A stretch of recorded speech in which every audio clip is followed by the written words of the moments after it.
Et on termine notre émission avec Fenêtre sur l'emploi. Sujet d'actualité, l'entreprise Duralex. Tout le monde connaît cette marque. Le verre, vous savez, quand on est à la cantine et qu'on cherche l'âge que l'on a lorsqu'on va s'asseoir avec ses copains, c'est la marque Duralex. C'est une marque patrimoniale. Elle est mise à l'arrêt, cette entreprise, liée à l'augmentation des coûts de l'énergie. Et nous avons José Luis Lacuna. Merci d'avoir répondu à notre invitation. Président de la Maison Française du Verre. Vous êtes le PDG de cette entreprise. Alors, il faut quand même préciser l'histoire, la manière dont l'entreprise Duralex, qui se trouve à La Chapelle-Saint-Mémin, qui est une entreprise du Loiret, cette entreprise a été dirigée par une entreprise qui était d'ailleurs en cessation de paiement. Un Belge et un Turc étaient sur la sellette. Ce sont les Turcs qui avaient repris l'entreprise, pour raconter un peu la story. Et puis, cette entreprise a un peu périclité. Et puis, le groupe Pirex, puisque vous incarnez et vous représentez le groupe Pirex, a dit on rachète. On reprend cette entreprise et on se donne les moyens de la relancer.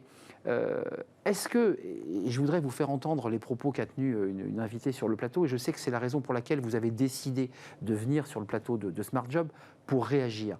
Écoutez ce qu'elle disait et on va entendre évidemment votre réaction. Est-ce que Duralex n'utilise pas ce prétexte pour finalement couper sa production, mettre 250 personnes au chômage partiel, payé par l'État, nous, c'est l'État par nous. Est-ce que c'est pas une démarche opportuniste? Ça vous a fait réagir? Qu'est-ce que vous répondez à Marine Balançard? Absolument. Écoutez, peut-être qu'elle ne le sait pas, mais je l'ai dit haut et fort depuis très longtemps, depuis qu'on a communiqué cette malheureuse mise en veille du four, c'est que la société va finir cette année à plus 40% de chiffre d'affaires. La société, économiquement, se porte bien. Le seul problème, c'est que... Ils se vendent, les verres que vous avez amenés là? Mais absolument. Ce verre Duralex. Verre Picardie, on les produit par millions et on les vend par millions dans 133 pays partout dans le monde. Donc c'est une société qui, grâce aux synergies que nous avons créées, à la reconnexion de la marque commercialement avec le consommateur, avec l'innovation des nouvelles couleurs, des nouvelles formes, aujourd'hui fonctionne. Mais malheureusement, cette année, nous devons mettre 10 millions d'euros de plus pour acheter des énergies. Mais concrètement, vous avez communiqué et vous venez sur notre antenne pour le redire, pour dire cette entreprise, nous voulons la conserver, nous voulons faire vivre ses collaborateurs. Est-ce que vous avez eu Bruno Le Maire au téléphone? Est-ce que vous avez vu ses conseillers? Est-ce que vous avez eu un échange sur le fond pour dire attention, on va mourir? Absolument. Depuis le premier jour, j'ai eu carrément un appel de monsieur Roland Lescure, le ministre délégué de l'Industrie, carrément le lendemain de la communication de cette mise en veille. Et toutes ces équipes et tous les organismes de l'État se sont vraiment mis derrière Duralex parce qu'ils y tiennent. Comme disait monsieur le ministre de l'Industrie, on n'a pas le droit d'empêcher à nos enfants et aux enfants de nos enfants de ne pas trinquer avec un verre Duralex à la cantine et dire « quel âge as-tu » Ce qui repose la question du Made in France, de sauver nos industries, parce qu'il y a ce paradoxe, à la fois, je dirais, dans un mouvement un peu contradictoire, il faut sauver l'industrie française, et Duralex en fait partie, évidemment, puis au même moment, on a des coûts d'énergie qui ne sont pas compensés par l'État.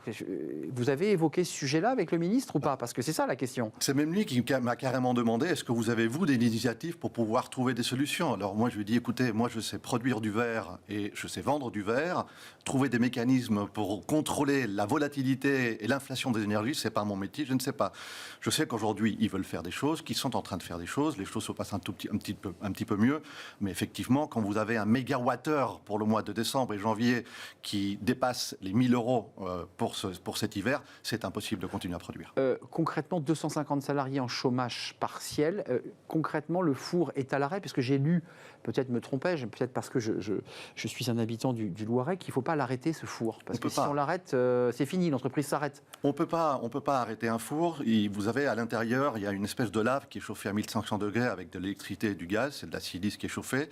Il faut qu'elle continue à tourner parce que si on arrête, elle se fige. S'il se fige, le four, c'est fini. On a un seul four et le four, c'est un énorme investissement et surtout beaucoup de temps pour pouvoir le reconstruire. Donc on met en veille le four, mais il continue à fonctionner. José Luis Lacuna, vous dites, on continue nous à vendre, on a du stock, c'est-à-dire que vous faites quand même rentrer de la trésorerie, on ne peut plus produire. Concrètement, là, j'imagine que vous avez les yeux rivés sur le cours du gaz et sur le prix du gaz pour vous dire à quel moment on reprend. Parce que c'est ça l'enjeu, il y a 250 salariés, c'est bien cela. Alors j'imagine que les services commerciaux et marketing sont toujours en activité puisqu'ils continuent à vendre, mais il y a 250 salariés qui sont en attente de reprendre le boulot. Exactement. Moi, je me suis engagé en interne à reprendre l'activité d'activité à partir du 1er avril, il y a pas une raison très simple, parce que les achats de gaz et d'électricité, nous les avons déjà faits pour cette période-là, pour le 2e et le 3e trimestre. D'accord. À des prix qui n'ont absolument rien à voir avec les prix qu'on va avoir pendant cet hiver, qui sont absolument aberrants. Ça veut dire qu'en avril, vous avez renégocié des tarifs de gaz qui vous permettent de relancer le four, de recréer des verres et de relancer la gamme commerciale. Un petit mot quand même sur la notion d'innovation, parce qu'il faut être allé dans cette entreprise pour voir que c'est un site industriel ancien. Il faut le voir, il faut rentrer dans cette industrie. On n'est pas dans l'industrie 4.0, c'est le moins que l'on puisse dire. Est-ce que Pirex, parce que vous représentez le groupe Pirex qui a racheté Duralex, est-ce que vous réfléchissez à l'innovation? Est-ce qu'il faut inventer une autre manière de faire du verre, moins énergivore? C'est la priorité désormais. Aujourd'hui, il y a deux éléments importants. Le premier, c'est l'efficience énergétique, c'est-à-dire comment on peut produire la même quantité de verre avec moins d'énergie. Ça, chez Duralex, on a fait les devoirs cette année, puisqu'on est à moins 20% de consommation énergétique, donc c'est quand même pas mal. Et le deuxième, comment on peut accélérer la transition énergétique de façon à trouver des énergies alternatives. Aujourd'hui, on est en train de faire déjà des tests avec de l'hydrogène, avec des tests avec du biométhane, avec des sur le site de La Chapelle Saint-Mémin? Sur le site de La Chapelle et sur le site de Pirex notamment, puisque le four il est beaucoup plus nouveau et ça nous permet de faire des tests avec beaucoup plus de fréquence. Donc pour répondre aux inquiétudes de ceux qui sur ce plateau, je dirais, et aux Français, il y a cette volonté forte et réaffirmée de maintenir le site Duralex avec le nombre de salariés tel qu'il avait été négocié au moment du rachat. On est bien d'accord? Duralex ne va pas casser, Duralex ne casse pas. Duralex est un verre qui est 2,5 fois plus résistant que n'importe quel autre verre.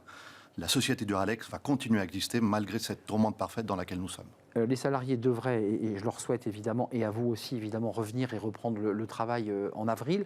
La concurrence sur ce marché, parce qu'on voit quand même qu'il y a d'autres pays à faible coût de production qui concurrencent, et vous réussissez malgré tout à être un des leaders du marché. Comment vous faites face à la concurrence? C'est une marque qui est incroyable. La marque, elle est aimée, elle est adorée par les Français. Il y a d'autres pays dans lesquels la marque est très notoire. Aujourd'hui, les gens veulent du Duralex. Et on voit quand même, depuis certains jours, un engouement pour aider notre marque. Vous savez, peut-être qu'en ce moment, les ventes sur nos sites marchands, avec les gens qui nous regardent, sont en train de tripler. C'est ce qui m'arrive à chaque intervention. Les gens ont peur de ne pas avoir du Duralex. Ils veulent nous aider, ils veulent acheter. Aujourd'hui, l'État nous aide, l'actionnaire aide, les collaborateurs font des efforts. Et aujourd'hui, moi, ce que je demande toujours, c'est que le consommateur français aide à cette société à survivre. La région, la métropole, faut-il le préciser, qui accompagne cette entreprise depuis très très longtemps et vous accompagne encore. Vous dites l'État nous aide, mais enfin, il n'est pas venu compenser votre surcoût de gaz. On est bien d'accord. Ça, il n'a pas fait le chèque. Pas pour l'instant. Mais ça, c'est une demande que vous avez? Absolument. Donc d'un côté, l'État nous aide avec le chômage partiel. D'autre côté, il y a le fameux plan de résilience Ukraine qui était doté de 3 milliards, 50 millions étaient distribués. Duralex va toucher d'ici à la fin d'année 800 000 euros. Et puis maintenant, il y a aussi une négociation en cours avec l'État pour obtenir ce qu'on appelle des subventions, non pas des subventions, pardon, des emprunts bonifiés qui devraient nous aider à passer ce tunnel difficile de cet hiver. Juste d'un mot, José Luis Lacuna, vous vous êtes mis en connexion avec d'autres entreprises industrielles très consommatrices en énergie. Je sais qu'il y a une fédération. Elles sont dans quel état d'esprit? Ça dépend du type de verre. Vous savez, il y a des verriers dans mon secteur qui, s'ils mettent le voyant four, les économies d'énergie ne sont pas comme les nôtres de 50%. Et il y a des secteurs dans le monde du verre qui ont une énorme demande. Vous savez, les bouteilles aujourd'hui, il n'y en a pas assez en production. Le verre plat, il n'y en a pas assez en production. Donc, ils ont des ventes... verre est très à la mode, revient à la mode. Exactement. Donc, les ventes explosent. Nous, on est à plus 40% de chiffre d'affaires, mais on a encore la possibilité de faire beaucoup plus de ce qu'on fait aujourd'hui. Merci d'être venu rectifier un certain nombre de choses qui vous avaient heurté et qui nous permettent bien de comprendre que Duralex va réouvrir en avril avec ses collaborateurs dans le Loiret. Merci José Luis Lacuna, président de la Maison Française du Verre. C'est Pirex, pour le dire très directement. Merci d'avoir répondu à toutes nos questions. Et puis Duralex, c'est votre punchline, est incassable. Merci à vous, merci de nous avoir accompagnés. Merci à toute l'équipe, merci à Raphaël pour la réalisation, merci à Saïd pour le son, merci à Nicolas Juchat et merci à Léa pour l'accueil invité. Merci à vous pour vos messages et votre fidélité. Je serai là demain. Bye bye.